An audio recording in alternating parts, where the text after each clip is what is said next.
लगा दी राजा जी हमरा लहंगा में मीटर, लगा दी खेसारी हमरा लहंगा में मीटर। राजा जी लगा दी राजा जी हमरा लहंगा में मीटर, लगा दी राजा जी हमरा लहंगा में मीटर।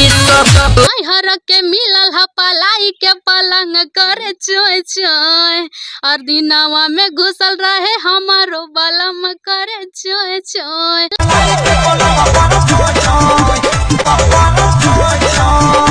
मतलब चाहती भी है, बहुत चाहते हैं। अच्छा। बता नहीं सकते कितना चाहते हैं। देख सकते हैं खेसारी लाल को कितना चाहती है, बता भी नहीं सकती है। हाँ।